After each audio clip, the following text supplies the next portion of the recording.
Party को vote दोगे तो हम उस सरकार को नपुंसक बना देंगे। 6 के 6 चुनाव बीजेपी बुरी तरीके से हार। हमें ऐसा लगता है कि इस बिल को हराने के लिए तमाम पार्टियां साथ आएंगी। दिल्ली सरकार की शक्तियां छीनी जा रही हैं, दिल्ली सरकार को निरस्त और ध्वस्त किया जा रहा है। वो इसलिए किया जा रहा है कि पिछले 25 सालों से दिल्ली में भारतीय जनता पार्टी सरकार नहीं बना पाई।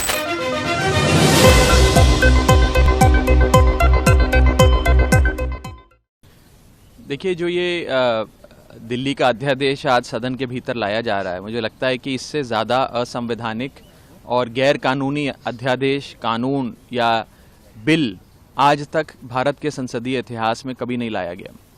ये लोकतंत्र की, संविधान की मूलभूत भावना की हत्या करता है।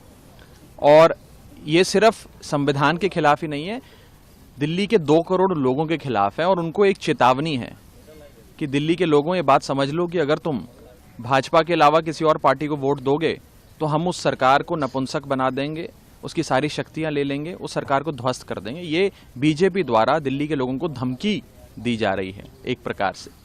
और केवल दिल्ली के लोगों की ही चेतावनी नहीं है, ये बिल देश के जो माननीय सुप्रीम कोर्ट है, उच्चतम न्यायालय है, उसकी तौहीन है। सुप्रीम कोर्ट का संवैधानिक पीठ का सर्वसम्मति के फैसले को मात्र 8 दिन में एक ऑर्डिनेंस के माध्यम से पलट देने की जो पाप एक केंद्र में बैठी मोदी सरकार ने किया है, वो शायद ही आज तक कभी भारत के इतिहास में देखा गया हो। और अंत में मैं आपको बता दूं, आपको ये समझना पड़ेगा कि ये सारी चीजें हुई क्यों दिल्ली के अध्यादेश को लाकर दिल्ली सरकार की शक्तियां छीनी जा रही हैं, दिल्ली सरकार को निरस्त और ध्वस्त किया जा रहा है।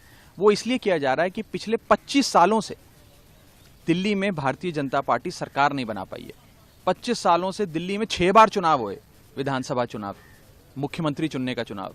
6 के 6 चुनाव बीजेपी बुरी तरीके से हारी। और खास करके 2013 के बाद जितने चुनाव हुए, जो अरविंद केजरीवाल के सामने बीजेपी ने चुनाव लड़े, उन सारे चुनावों में दिल्ली के लोगों ने अरविंद केजरीवाल जी को गले लगाकर मुख्यमंत्री बनाया, उनका माथा चूमकर कहा कि हमें अरविंद केजरीवाल जी मुख्यमंत्री और आम आदमी पार्टी की सरकार चाहिए, अरविंद केजरीवाल जी मुख्यमंत्री और आम आदमी पार्टी की सरकार चाहिए।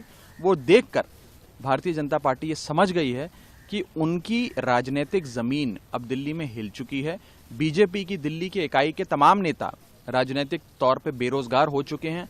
तो अब अपनी खत्म हो चुकी दिल्ली बीजेपी का संज्ञान लेते हुए शायद हाईकमांड ने यह फैसला लिया बीजेपी के कि सरकार ही खत्म कर दो ताकि झंझट ही ना हो।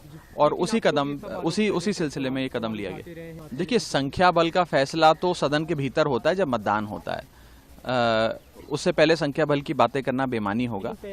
लेकिन मुझे ये लगता है कि ये एक इतना असंवैधानिक कानून है कि ऐसे बहुत लोग जो संविधान से प्यार करते हैं, देश के लोकतंत्र को कायम रखना चाहते हैं, वो सब लोग आम आदमी पार्टी को वोट देंगे। और आम आदमी पार्टी को नहीं, बल्कि इस अध्यादेश के खिलाफ जाके इसे हराने के लिए वोट देंगे। संख्या बल का फैसला मैं फिर आपको बता दूं, सदन के भीतर जब मतदान होता है उस समय होता है। आज संख्या बल की और आंकड़ों की बात करना बेमानी होगा। देखिए, सारी पार्टियां अपने हिसाब से फैसला लेंगी और जो उन्हें उचित लगेगा करेगी।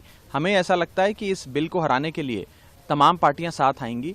यहाँ तक कि मैं तो कहूँगा कि बीजेपी के भी कुछ ऐसे सांसद जरूर होंगे जिन्हें संविधान और लोकतंत्र से उतनी ही मोहब्बत है जितनी हम सबको है, और वो भी देश के संविधान और लोकतंत्र को बचाने के लिए